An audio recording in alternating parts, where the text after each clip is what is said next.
রাধা রাধা।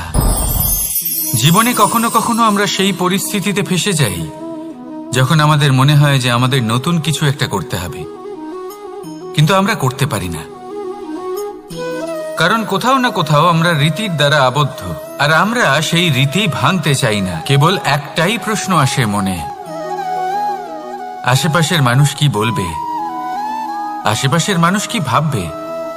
আপনাকে একটা প্রশ্ন করি, কারা এই মানুষজন? আপনার জন্মের সময় এই মানুষজন কোথায় ছিলেন?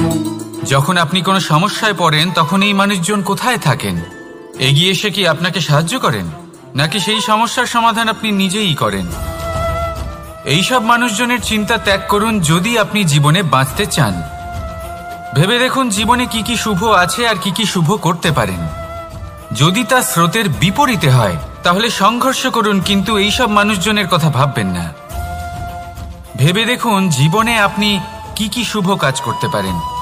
এটা ভাবুন যে আপনি কখনো এমন কোনো কাজ করে ফেলেননি তো যার জন্য কারোর হৃদয় আহত হয়েছে। শুভর দিকে নিজের চিন্তা কেন্দ্রীভূত করুন, আপনার জীবনে সব কিছু শুভই হবে। তাহলে আসুন আমার সাথে ভালোবেসে বলুন, রাধা রাধা। আজকাল আপনি দেখে থাকবেন যে মা বাবা শুধুমাত্র সন্তানকে ভালোবাসেন তা নয়, তাদের মোহেও জড়িয়ে পড়েন। বিদ্যালয় যখন পাঠান তখন সমস্ত সুযোগ সুবিধা দিয়েই পাঠান, চেষ্টা করেন যে সবসময় যেন সন্তান তাদের চোখের সামনেই থাকে। কিন্তু ভুলে যান এক অত্যন্ত গুরুত্বপূর্ণ কথা, যে সন্তানকে এক নতুন দৃষ্টিভঙ্গি দেওয়াই হলো ওনাদের কর্তব্য। সেই জন্য পুরাতনকালে শিষ্যদের গুরুকুলে পাঠানো হতো, বাড়ির থেকে দূরে।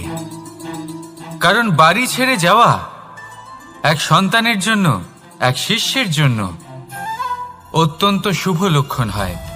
যখন সে বাড়ির থেকে দূরে, গৃহস্থের থেকে দূরে থাকবে, তখন এই সংসারকে সে এক নতুন দৃষ্টিভঙ্গি দিয়ে দেখবে, পরখ করবে, বুঝতে পারবে, আর সবকিছু নিজে থেকেই শিখে যাবে কখন আক্রমণ করতে হয়, কখন পিছু হটতে হয়, কিভাবে এই সংসারের সম্মুখীন হতে হয়। আর এটা আপনার দৃষ্টি ওকে শেখাতে পারবে না, ওর অভিজ্ঞতা ওকে শেখাতে পারবে। তাই মনে রাখবেন, যদি আপনি চান যে আপনার সন্তানের বিকাশ হোক, তাহলে অনেক সময় ওকে নিজের থেকে দূরে নিয়ে যেতে হয়। যদি মোহে আবদ্ধ থাকেন তাহলে ওর বিকাশ কখনোই হবে না। তাহলে আসুন আমার সাথে ভালোবেসে বলুন, রাধা রাধা। কখনো কখনো মানুষ মনে করেন যে সে নিজেই সব থেকে বেশি শক্তিশালী, তিনি হলেন জ্ঞানী। দেখুন, এটা ভালো ব্যাপার যে আপনার মধ্যে শক্তি আছে, জ্ঞান আছে, আর এটা শুধু আপনার জন্য নয়, এই সমস্ত সমাজের জন্য, দেশের জন্য, সমগ্র পৃথিবীর জন্য অত্যন্ত আবশ্যক। কিন্তু এই কথাটাও বোঝা অত্যন্ত আবশ্যক যে এই জ্ঞান যেন কখনো অহংকার না হয়ে ওঠে। যখন মানুষের মধ্যে জ্ঞান থাকে তখন সে রাম হয়ে ওঠে। রাম, যিনি সমুদ্রের বুকে সেতু বানিয়েছিলেন, বানর সেনার দ্বারা রাক্ষস রাজকে পরাজিত করেছিলেন, আর চিরকালের জন্য সবার কাছে আদর্শ হয়ে উঠেছিলেন। আর যদি মানুষের মনে অহংকার জন্মায় তাহলে সে রাবণ হয়ে ওঠে। দেশে বিদেশে যতই খ্যাতি থাকুক না কেন, সে রাক্ষস হয়ে ওঠে, নিজের সাথে সাথে সমস্ত কুলের বিনাশ করে বসে। এবার জ্ঞান নাকি অহংকার, আপনার কি চাই সেই সিদ্ধান্ত আপনার, আর আপনার এই সিদ্ধান্তই নিশ্চিত করবে যে আপনার কর্ম কি হবে, আর আপনার এই কর্মই নিশ্চিত করে দেবে আপনার প্রারব্ধ কি হবে। তাহলে শুভ কর্ম করুন আর আমার সাথে ভালোবেসে বলুন, রাধা রাধা রাধা। জীবন কিসের উপর নির্ভরশীল? ধনের ওপর, বৈভবের ওপর, নিঃশ্বাসের ওপর? না, এই জীবন নির্ভরশীল বিশ্বাসের ওপর। বিশ্বাস নিজের ওপর, বিশ্বাস আমাদের আপনজনের ওপর। কিন্তু যখন এই বিশ্বাস ভেঙে যায় তখন মানুষের মনও ভেঙে যায়, আর তারপর সে অন্য কিছু করতেই পারে না। তখন কি করা যেতে পারে? 3টে কাজ আছে যা আপনি করতে পারেন। প্রথম, ভালোবাসা। যাকে আপনি ভালোবাসেন, যারা আপনাকে ভালোবাসে, ভুল যারই হোক না কেন, তার কাছে ক্ষমা চাইতে কখনোই সংকোচ বোধ করবেন না। দ্বিতীয় হলো বিশ্বাস। যারা আপনাকে ভালোবাসেন, আপনাকে বিশ্বাস করেন, তাদের বিশ্বাস কখনো ভাঙবেন না। তৃতীয় হলো আশা। যারা আপনাকে ভালোবাসেন, আপনাকে বিশ্বাস করেন, তাদের আশা আপনার সাথে জড়িত। তাদের থেকে কখনো কিচ্ছু লুকোবেন না। এই তিনটে কাজ করুন আর এই জীবন সুপ্রসন্ন হয়ে বলবে রাধা রাধা। মানুষের জীবনে দুই ধরনের আবেগ থাকে যা চিরকাল তার সাথে বসবাস করে। প্রথম স্বপ্ন, দ্বিতীয় অজুহাত। মানুষ হাজার হাজার স্বপ্ন দেখতে পারে। আমাকে এই কাজ করতে হবে, আমাকে ওখানে ঘুরতে যেতে হবে, আমায় জীবনে এই অসম্ভব কাজ বাস্তবায়িত করে দেখাতে হবে, আদি ইত্যাদি। এবার ঠিক যেমন স্বপ্ন দেখেন, সেইভাবে অজুহাতও খুঁজে নিয়ে আসেন।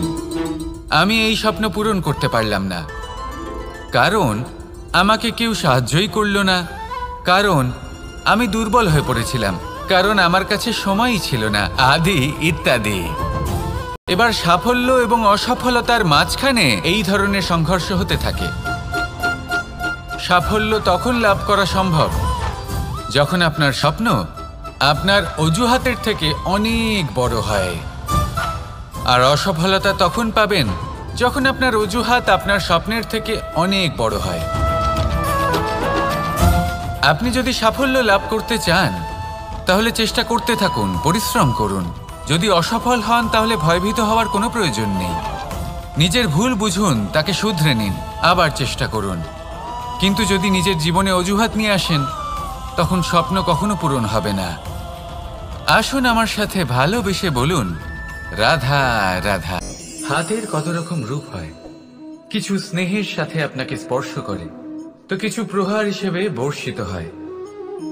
কিছু বন্ধুত্বের নামে আপনার দিকে অগ্রসর হয়, তো কিছু শত্রুতার দিকে আপনাকে টেনে নিয়ে যায়। কিন্তু কখনো ভেবে দেখেছেন যে কোন হাত বেশি মূল্যবান? যখন আপনি সফল, যখন আপনি ভালো কাজ করেন, তখন কিছু হাত আপনার জন্য করতালি দেয়, আর কিছু হাত এমন হয় যা আপনার কাজ স্পর্শ করে যখন আপনি জীবনে সব থেকে অসফল হন, যখন আপনি ভেঙে পড়েন। তাই করতালি দেওয়া সেই হাত, আপনার প্রশংসা করা সেই হাত, তার থেকে অনেক বেশি দামি সেই হাত যা আপনাকে তখন আশ্বস্ত করে যখন আপনি এমন সময় কাটাচ্ছেন যা আমরা কেউ কাটাতে চাই না। সেটা আপনার সম্বল হয়ে ওঠে, আর এই সম্বলই আপনাকে জীবন অতিবাহিত করার শক্তি প্রদান করে। তাই একে অপরের সম্বল হয়ে থাকবেন, জীবনে সব সময় ভালো থাকবেন। রাধা রাধা রাধা রাধা। কর্ম, ধর্ম, জ্ঞান, এই তিন স্তরে অনেক মানুষ পৌঁছতে পারেন। অনেকে এই পরীক্ষা দিয়ে তাতে উত্তীর্ণ হয়ে যেতে পারেন, কিন্তু শিখরে পৌঁছে শাসন তিনিই করতে পারেন যার কাছে এই চতুর্থ গুণটিও থাকে, সমর্পণ। অত্যন্ত গুরুত্বপূর্ণ একটা গুণ এটা। এই সমর্পণ আসলে অত্যন্ত গুরুত্বপূর্ণ। পূর্ণ সমর্পণ দরকার নিজের লক্ষ্যের প্রতি, সমর্পণ নিজের কর্তব্যের প্রতি, সমর্পণ নিজের আত্মার থেকে নির্গত স্বরের প্রতি, সমর্পণ নিজের রথির প্রতি, অর্থাৎ আমার প্রতি।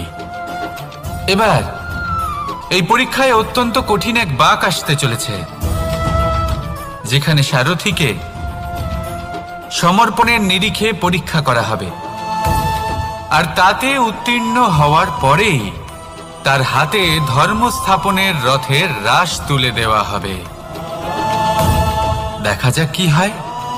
ততক্ষণ আপনি প্রসন্ন থাকুন আর আমার সাথে ভালোবেসে বলুন রাধা রাধা।